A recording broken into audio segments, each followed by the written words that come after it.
Of the Lord. Praise to you, Lord Jesus Christ.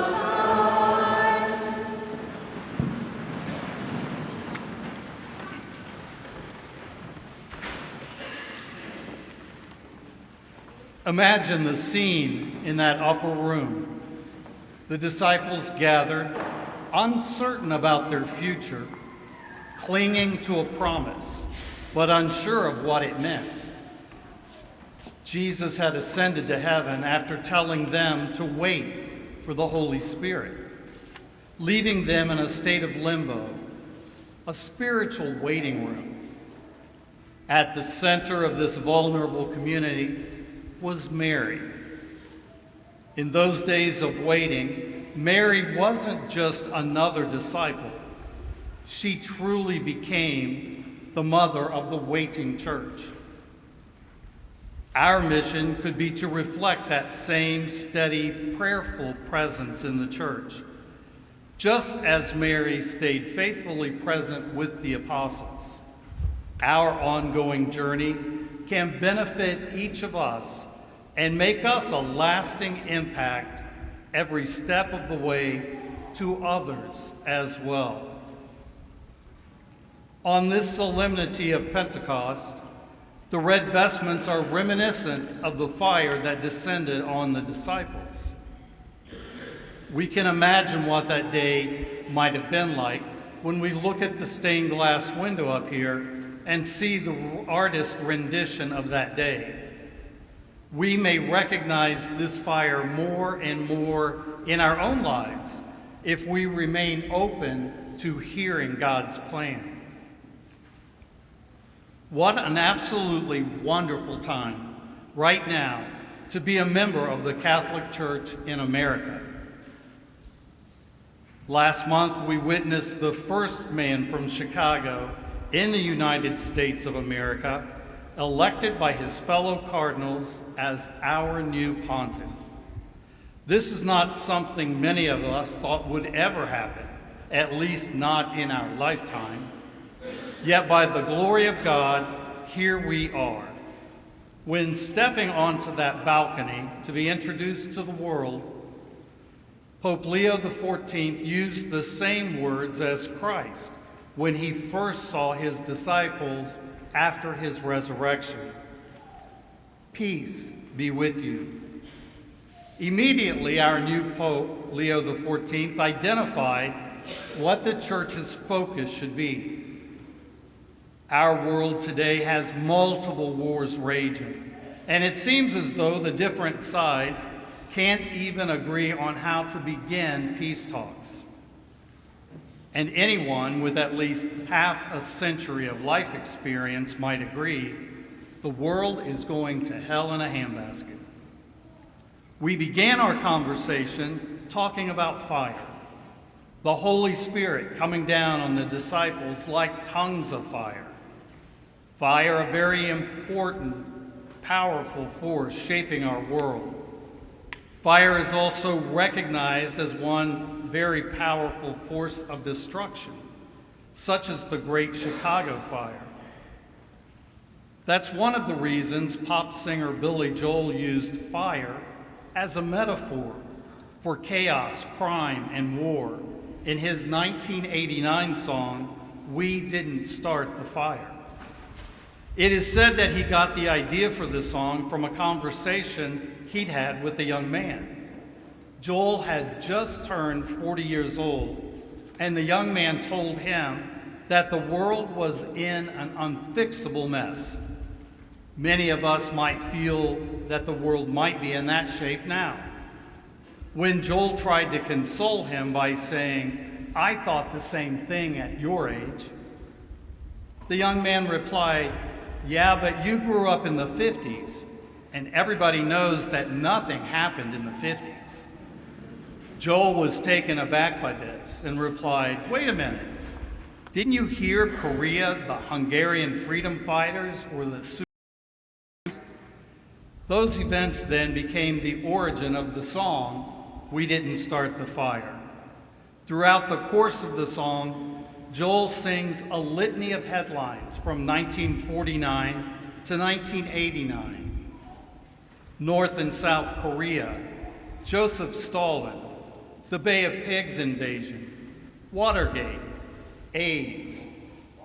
And as Joel rattles off headline after headline, the chorus pounds out. We didn't start the fire. It was always burning since the world's been turning. We didn't start the fire. No, we didn't light it, but we tried to fight it. It's been almost 36 years since Billy Joel wrote these words, and unfortunately, we can add to that list of headlines. It sometimes seems that our world has always been engulfed in a raging wildfire, and we don't know how to put it out. How do we fight it? One possible answer is to fight fire with fire. We see the fire of the Holy Spirit in the readings from the Acts of the Apostles. From the sky, a noise like a strong driving wind, tongues as of fire. It sounds like a wildfire from heaven. The Holy Spirit descends like fire upon the disciples gathered together.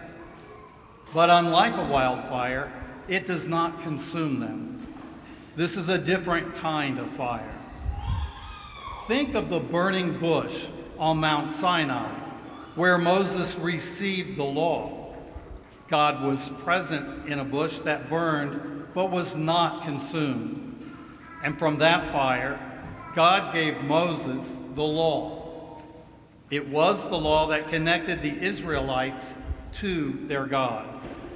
For generations, the way to be in relationship with God was to be faithful to the law.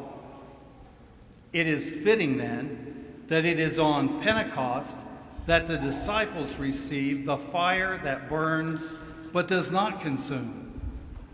The law is now written on their hearts. That burning bush now dwells within them. They burn with God's presence and are not consumed.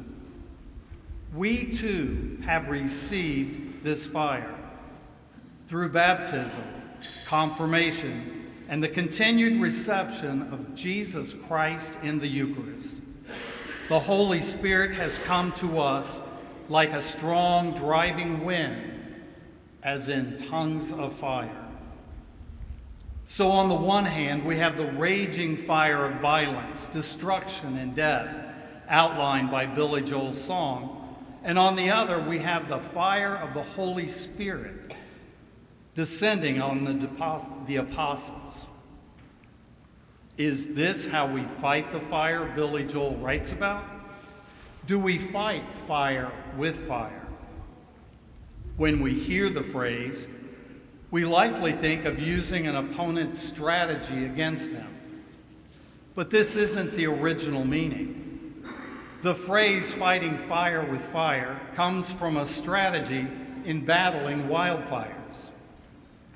When a wildfire begins to get out of control, firefighters deliberately set what is called a backfire in the path of the oncoming wildfire. This is not so the two fires can battle it out. Instead, as the backfire burns, it consumes the fuel so that the primary fire has none when it reaches the edge of the fire line. The Holy Spirit is like a backfire for our world, consuming the fuel for our fires, burning away our prejudice, our pride, our doubts, and our fears. When we burn with the love of God in our hearts, there's no room for fires of rage and hatred. This is what the first Christians did. It's what the saints have done throughout the ages. They set backfires of the Holy Spirit to starve the raging fires of sin. The first disciples didn't fight fire with fire by battling the Romans. They fought the fires of persecution with the fires of baptism. And that too is our call. Jesus' words to his disciples are meant for us too. As the Father has sent me, so I send you. On this solemnity of Pentecost, we remember our call to bring the Holy Spirit into the world, the fire within us that burns without consuming. It's a fire that says, turn the other cheek, love your enemies. The fire that gave Maximilian Kolbe the confidence to give his life in the place of a stranger. A fire that sustained St. Mother Teresa through years of discouragement and darkness. This is the fire that makes a difference in the world. It makes a difference in our personal lives, and it makes a difference in our culture. We see that fire most clearly in the burning heart of Jesus hanging on the cross. Not a political leader who came to overthrow the Romans with the fire of battle, but a servant leader who came to transform the hearts with fire of sacrificial love.